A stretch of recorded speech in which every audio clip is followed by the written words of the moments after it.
Were the NBA scouts dead wrong about the Jazz 3 rookies? It's next on Locked on Jazz. Bum bum bum bum bum bum bum bum bum bum bum bum bum.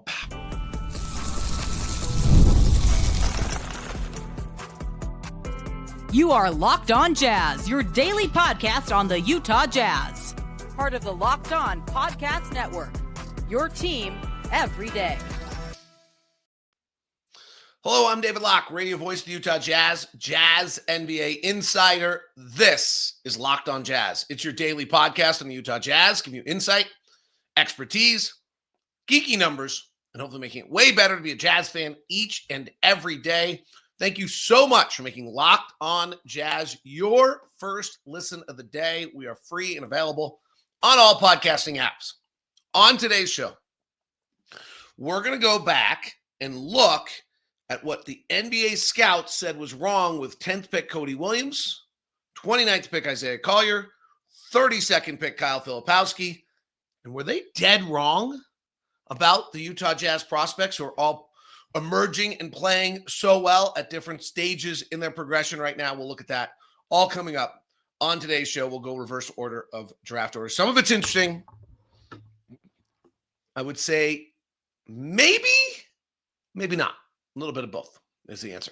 Pretty interesting to look at. We'll do that coming up. To the everydayers out there, thank you so much for joining us each and every day on Locked On. Thank you so much for being a part of it. Let's start with Kyle Filipowski.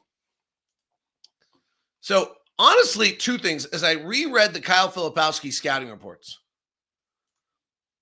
and I know there was all the noise about his fiance and all that around the draft. I'm a little stunned he went 32nd, going back and reading some of the draft reports, because the level of what we're seeing right now, which is the amount of strikes that he has in his game that lets him play NBA basketball, is really high. And so and they're right. The weaknesses seem to be must have been significant to people. I mean, here's the NBA.com's page. This is like it's not a great profile. It's very basic, but one of the safest picks of the 2024 draft. Widely projected to be a lottery pick due to his high floor, elite basketball instinct. He has an excellent assist rate, proven solid shooter with range, stretches beyond the three-point mark, owes a decent offensive game near the rim, efficiency, question marks are how he'll handle league physicality, but he seems to be strong enough with a frame of 248 pounds. Okay. We'll get to the weaknesses in a second. That is what I told you we were going to talk about, but I just want to give you another one because this is actually what jumped out to me while reading about Kyle. Solid. This is from NBA DraftNet, who does do a nice job. And their comp on him was Isaiah Hartenstein, who I actually thought when we played Isaiah Hartenstein the other night was someone Kyle should really watch.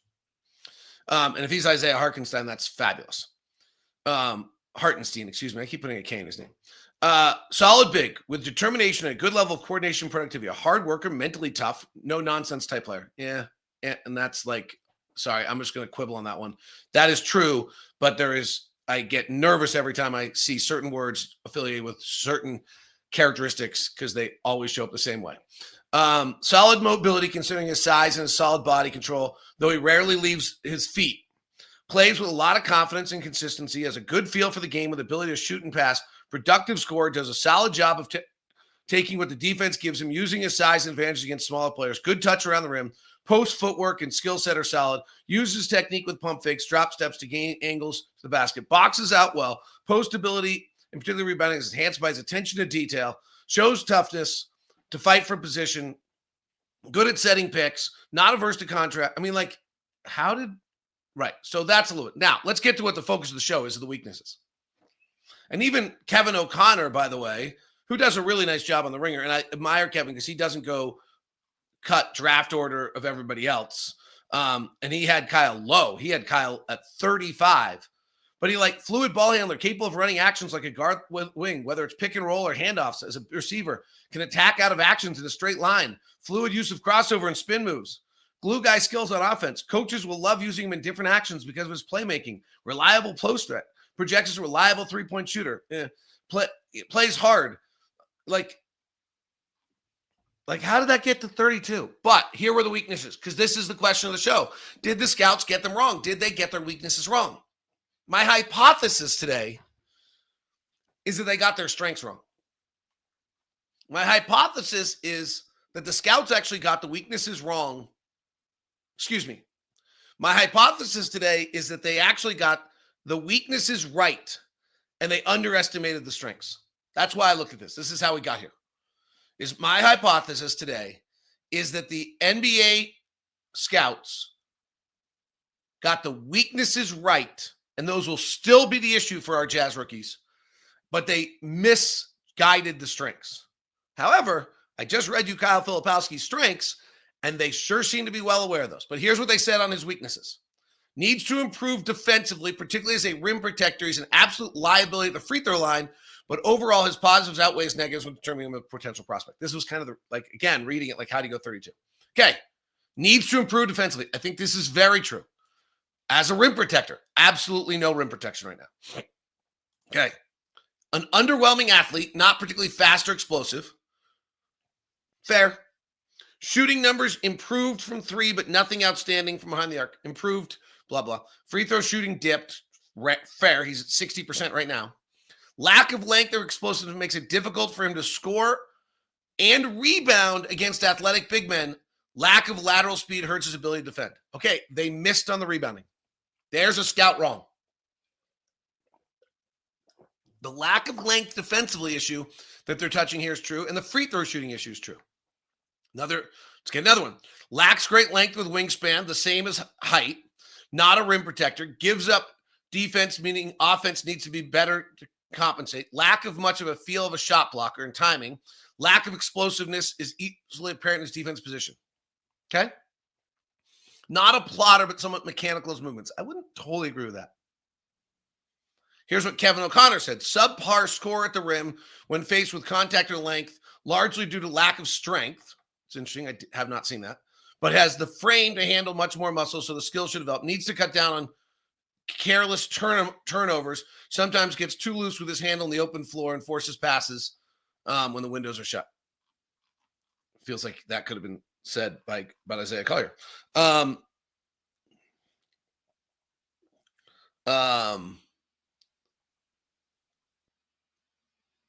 ESPN wrote, when he's a force at times in the ACC, his consistency as a shooter, lack of physicality, and limited length protecting the rim are concerns.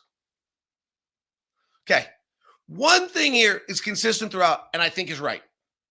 And that is the lack of ability to protect at the rim. And maybe that issue is enough to get him to 32. But the lack of physicality, rebounding, the lack of toughness, I think I saw, but I think is getting better. And, Will Hardy says it well all the time. Let's not stamp a kid at 19 years old. This is what we're doing right here. We're stamping him from college. But were they wrong? Were they dead wrong? They got to 32. I think they're right, predominantly on Kyle. And the issue is whether he can defend and whether his rim defense and how he can figure out how to play defense when he's not a rim protector and he's 7 feet tall. But the other stuff, I'm not sure I'm buying. It looks pretty good in the other stuff. I do think the lack of length is, I think that's fair. So the thing, my conclusion on Kyle from reading this, and my hypothesis is that were the scouts wrong? And my answer is that they missed the strengths, but they were right on the weaknesses, and they let the weaknesses override them. And I think that's true on Kyle. The weakness is real. Like, he's going to have to figure out how to play while not being a rim protector. The comps were all white guys. Isaiah Hartenstein, Zach Collins, Kelly Olynyk. We're really creative here. I actually think the scout is Jalen Williams of Oklahoma City.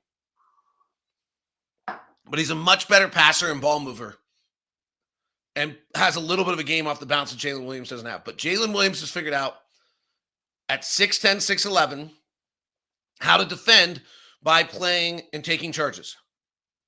And he's a pretty good outside shooter. He's not as good a passer and a ball mover. And frankly, with Chet Holmgren and Isaiah Hartenstein around, he doesn't play on the number 1 team in the NBA. But he would play for almost anyone else.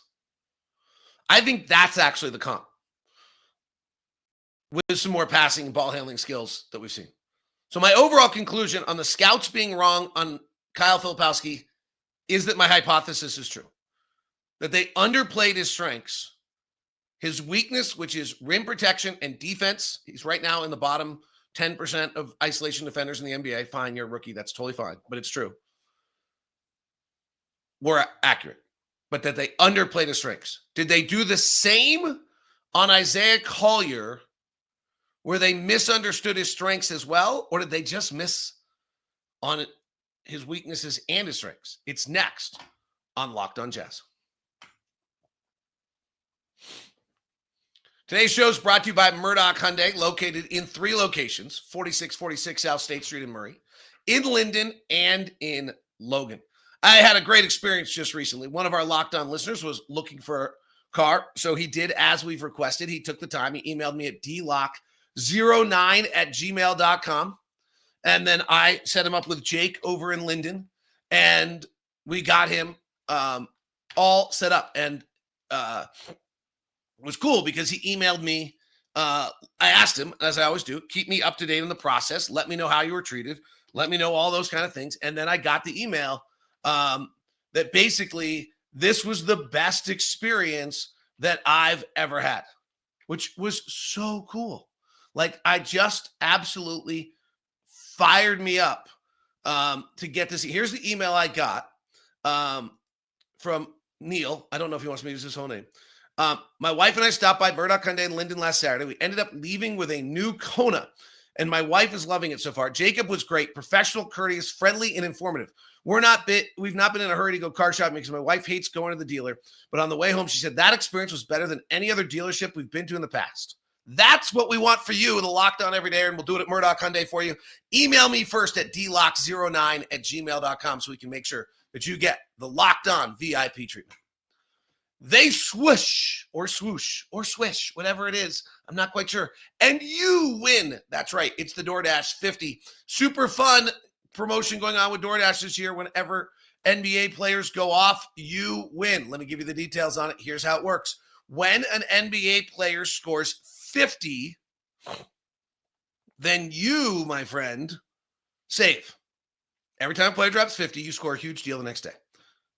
During the 2024-25 NBA season, Dash Pass members get 50% off an order up to $10 the next day from noon to midnight. So that's probably 10 to 10 for us, which means feast the next day for game day, late night craving, lunch on the go, whatever it might be. So sign up for Dash Pass and be ready to save. When any player scores 50 or more in a game, Dash Pass members get 50% off the order the next day, up to $10 off. You just use the promo code NBA50 from noon to midnight after a 50-point game on eligible orders or participating merchants. You must have an active Dash Pass account.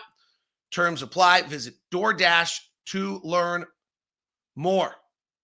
Noon to midnight the day after the game is when the offer happens, exclusive to Dash Pass members. Thanks so much for making Locked On Jazz your first listen of the day. We are free and available on all podcasting apps and on YouTube. Thank you very much. Wait, that doesn't need to be up. All right, let's do Isaiah Collier. First of all, the comps, going back and reading the comps on him, the number one comp is Eric Bledsoe. Pretty good. Like, pretty dead on. Okay. Here are the criticisms, the critiques of Isaiah Collier.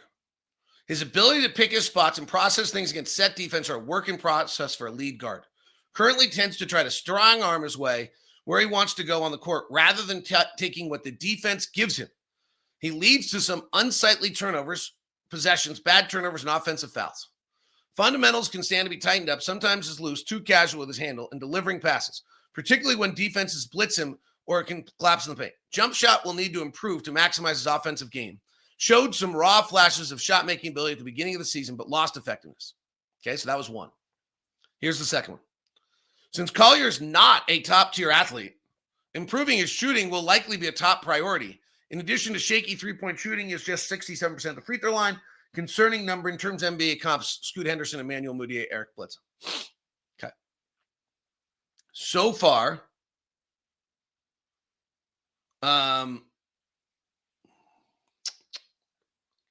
So far, his bad processing, his lack of fundamentals are crap. His jump shot needing to improve is accurate. Boy, it's hard for me to read some of these things. I don't know. I was a sociology major. I'll just say this. I'm going to leave it this way, and you guys can decide what you think. As a sociology major, unintended bias is really prominent in our society. And boy, I read Kyle Filipowski's scouting report, and I read Isaiah Collier's scouting report, and they feel really prominent again. I'll just leave it at that, particularly having watched both of them play. Kevin O'Connor, daredevil playmaker who needs to cut down on reckless mistakes without removing the spirit that makes him so dynamic. With the way he throws the ball into traffic, sometimes it's as if he assumes defenders can't see. Okay, that's one perspective. I was talking to Andre Patterson of the Blazers. I hope he doesn't mind me sharing the story. And he was like, I watched Isaiah Collier in college. He threw all these passes that clearly told me he knew what was happening, where it was going, what was taking place, but there's no room in college. You get him in the NBA and suddenly all those things are available. So there's two different perspectives on that same thing right there. Unproven shooter with shaky mechanics who sprays, misses all over the court. That is true. He's actually much better at that. In college, he literally used to hit the mascot. He had questionable touch from all ranges, including free throw line. Without improvement at the next level, defenses will dare him to shoot. Okay, that's 100% on. Average athlete at a high level athletic position without much above the rim finishing ability or length on defense. This is particularly problematic from defensively when he's not putting in full effort, which happened too often during his roller coaster year at USC. Okay. Finally, last one. Has lots of tools to work with this ESPN, but I found out the ESPN actually doesn't say anything about players. Jonathan Giovanni's reports are like this. He has the tools which work with. He struggled with turnovers, has concerning shooting mechanics and avoidable mistakes, laps on both ends of the floor. All right. I think my hypothesis is somewhat accurate here, that they got the weaknesses right, but not very accurate, actually. I find the Isaiah Collier, I think they missed. This is really interesting to me. I think there's a lot of stereotypes playing in here about, I don't know what, AAU, whatever. But he's an unproven shooter. And that is the one real weakness for Isaiah Collier that is going to dictate where his career goes at this point. But ability to see the floor is incredible. Natural passing skills are through the roof.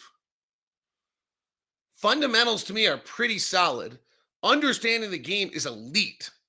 The way he's able to navigate Kamara the other night, battling him for 94 feet and when to accelerate, when not to, when to play. I think he's elite at these things for a 20-year-old kid. So I think these scouting reports on Isaiah Collier are way off, other than the big elephant in the room, which is he cannot shoot at all right now. Like 25% just doesn't work. But he's like the other night, Chauncey Billups said he has a gift.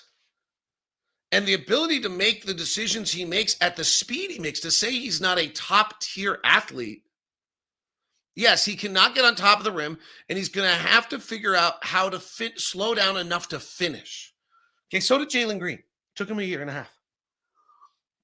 There have been a million of these guys, actually, going a million miles an hour, have to learn how to finish.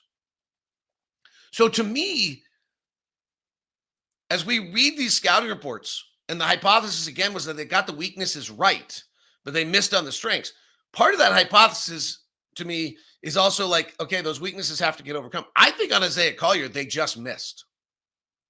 Except for the shooting, which is obvious. And is way better than it was in college. Truly in college, he used to hit, I said this as a joke earlier, he truly used to hit the mascot. Like, if you go back and listen to my shows on Isaiah Collier on the draft, I used to say it's hard to evaluate him because he'll miss a shot by so much you have to like wash it out of your mind so that you aren't tarnished on every other shot, because it's only one miss. It did go on the wrong side of the backboard from the left wing, but it's only one miss. Like literally that happened. So to me, this one's really interesting. Fundamentals can stand to tighten up as well. Sometimes is loose and too casual to handle in delivering passes, particularly with defenses blitz or collapse from the paint. I have not seen that. I've seen turnovers, fine, but not very many, actually. I mean, maybe it's because we've been watching Key play point guard where he turns it over a lot, and he's not a natural point guard. But I would say And the other one's a bunch of stuff with a bunch of the other stuff on Collier was all he does is bully people. Okay, well, that's not true either. So I think this is really encouraging on Isaiah Collier. Yeah, the shot is the issue. Like, we can just, it's going to sit there. And maybe the issue is, and maybe so in that sense, the hypothesis is right. And for Kyle Filipowski, the rim protection is the issue. And maybe all the other strengths are way better than everyone else. And maybe this is just these guys' strength. Maybe the hypothesis is dead on. But some of the other stuff on Collier feels really off base. The one weakness is really real. And Kyle Filipowski's one weakness is really real. But the strengths on both those guys, on Kyle, the strengths are actually matching exactly what the scouting report said. He just somehow, I don't know what happened. And Isaiah Collier, I think they missed and gave him more weaknesses than he deserves. What'd they do with Cody Williams? Look at that. Hard to tell for us. This one's going to be hard because we haven't seen a lot yet. The flashes right now are fabulous, though. Let's look at that next as we continue on Locked On Jazz.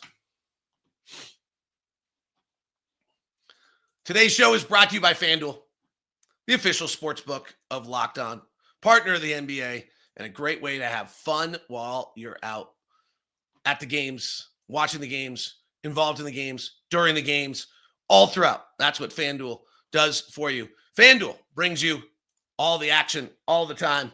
When the NBA action gets started, FanDuel puts live bets throughout the game. Using FanDuel's live betting feature, you can keep active in every single moment. And right now, FanDuel customers get $150 in bonus bets if your first $5 bet wins. Visit FanDuel.com today to join. That's FanDuel.com for your shot at $150 in bonus bets. Today's show is also brought to you by Robinhood.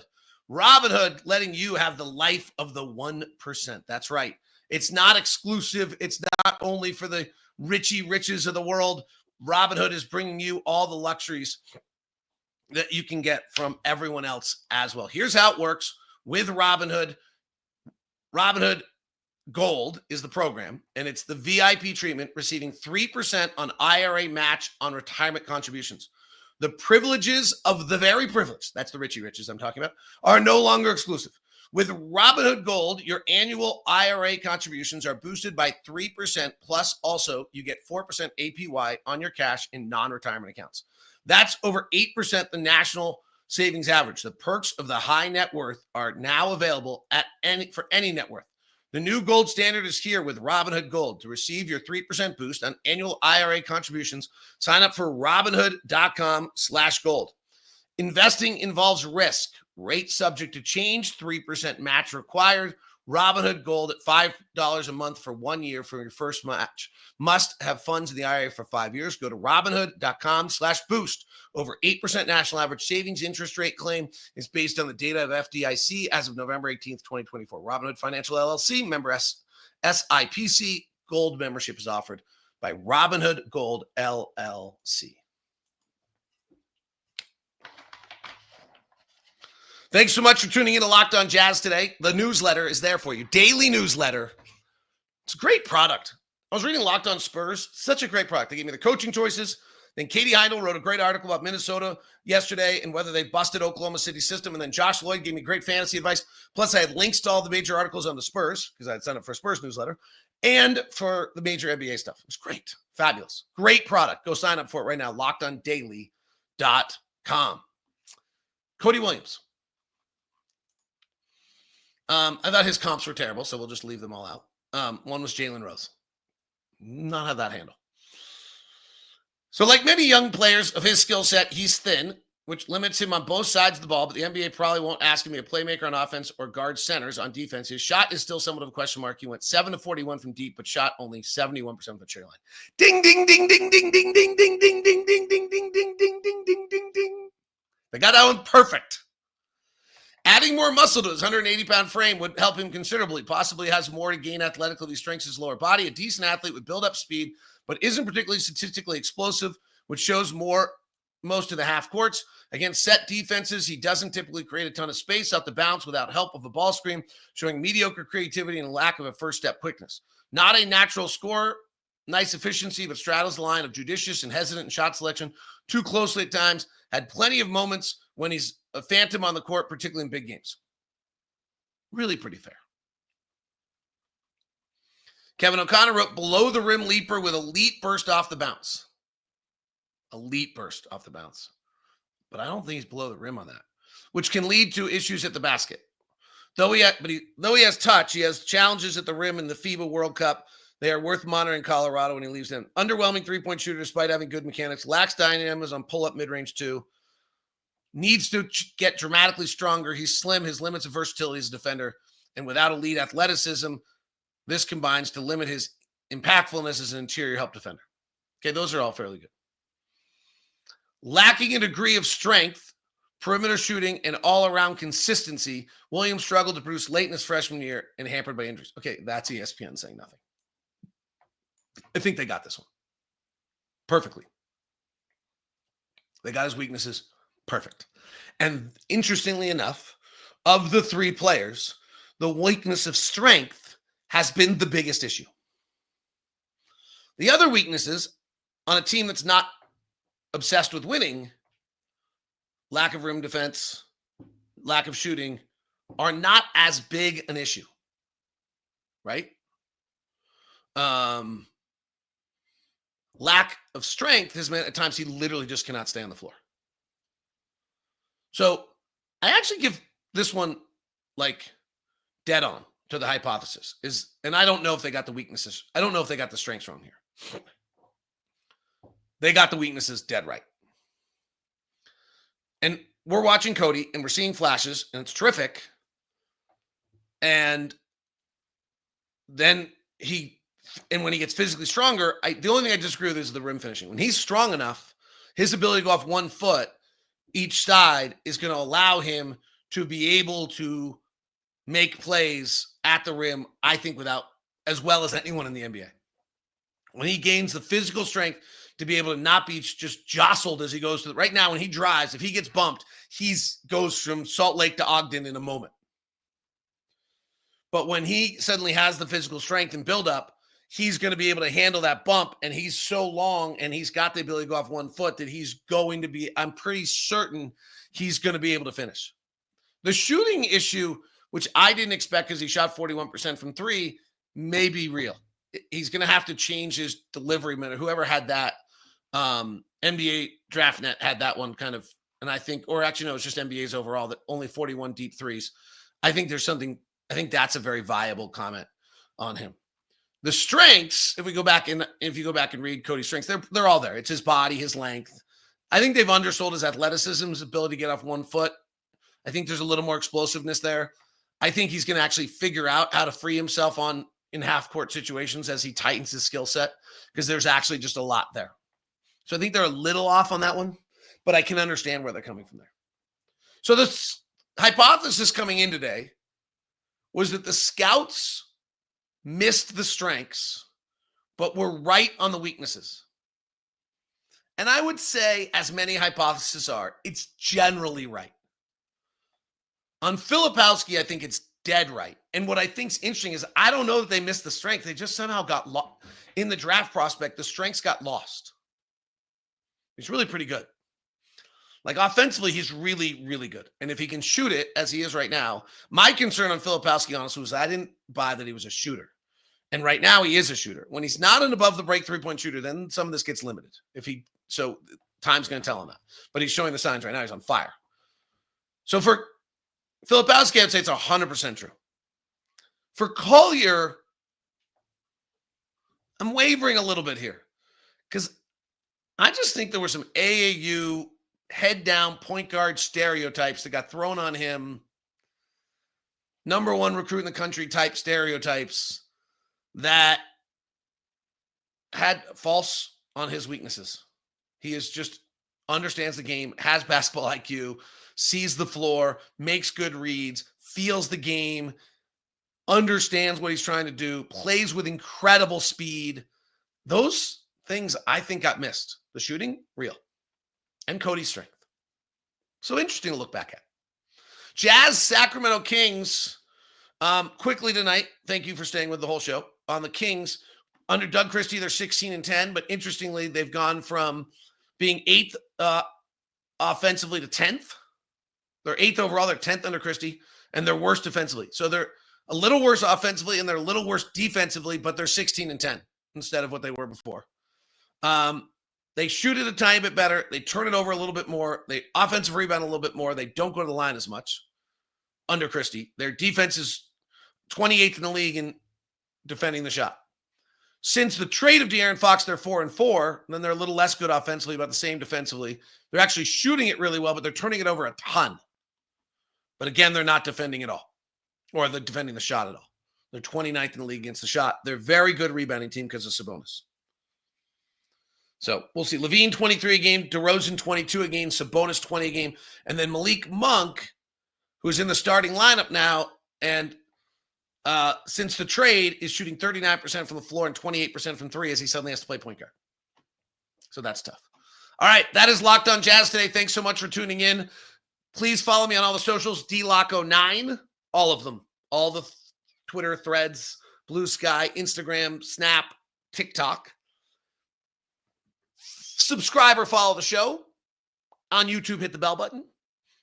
And on the newsletter, please go to LockedOnDaily.com and sign up. Thanks so much for tuning in to Locked On Jazz today. We now send you the first ever national 24/7 channel, Locked On NBA.